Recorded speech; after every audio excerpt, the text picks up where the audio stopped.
So by the 1960s, British director David Lean had already proven himself to be a world-class director. Because when he did Brief Encounter in the 1940s, very, very wonderful film. And then in 1957, Bridge on the River Kwai, which, I don't really think Bridge on the River Kwai was like the best film of 1957, but it winning at the top prize at the Oscars, very worthy of it.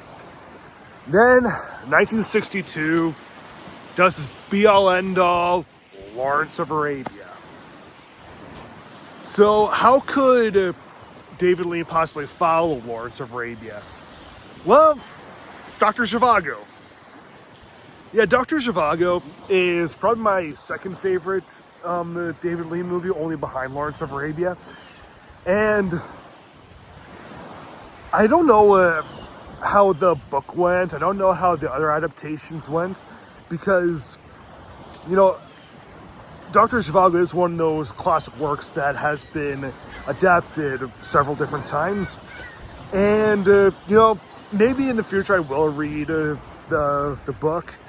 Maybe I'll end up seeing another adaptation, but this particular version from 1965 was a very good outing for David Lean and company. Because, when he reached such new, unattainable heights in Lawrence of Arabia, how on earth was he going to come close?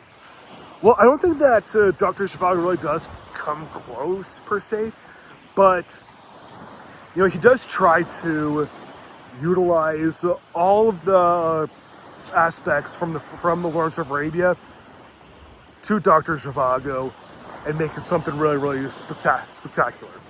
Because Lawrence of Arabia was a sweeping war epic. This one is a sweeping romantic epic. And unlike Lawrence of Arabia, this one actually has women in it. I want to say there's maybe one scene in Lawrence of Arabia where you can actually see women in the background.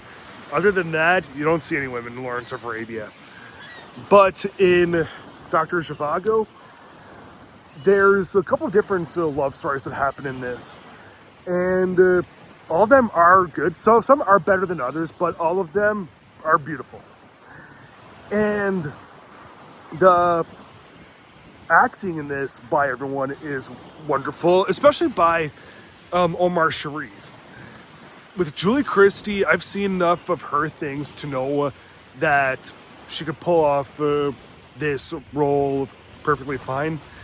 Alec Guinness, Rod Steiger, same thing. But Omar Sharif, to me, was the ultimate surprise, the ultimate standout. I loved him in Lawrence of Arabia, but here, he's way more subtle.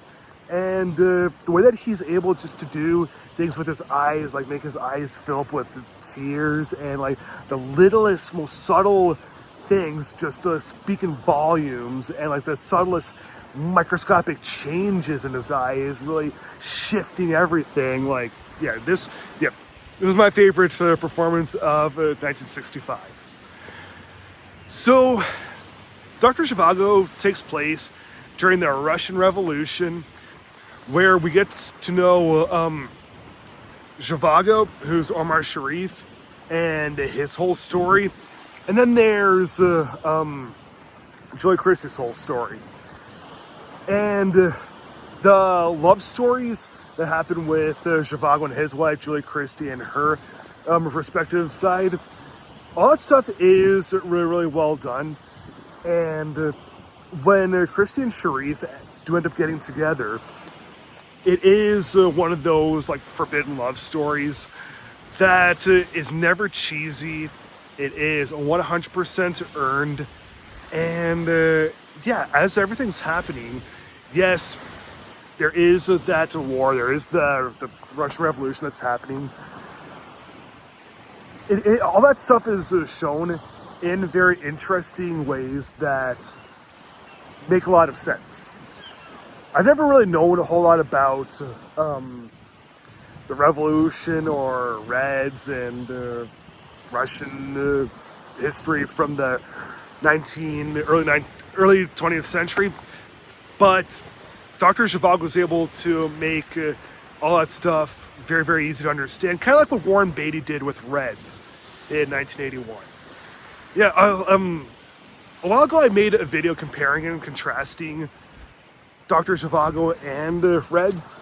I said that Reds was, I liked Reds more, but I don't know, in terms of directing, I would say that David Lean does the better job with making, with some directing stuff, because, like, let's face it, Dr. Zhivago looks better than Reds.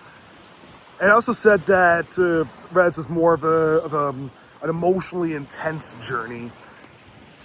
And Dr. Zhivago doesn't quite come close, but, you know, because Dr. Zhivago has such amazing acting and amazing everything else, yeah, I will comfortably say that Dr. Zhivago is my own personal choice for the best film of 1965.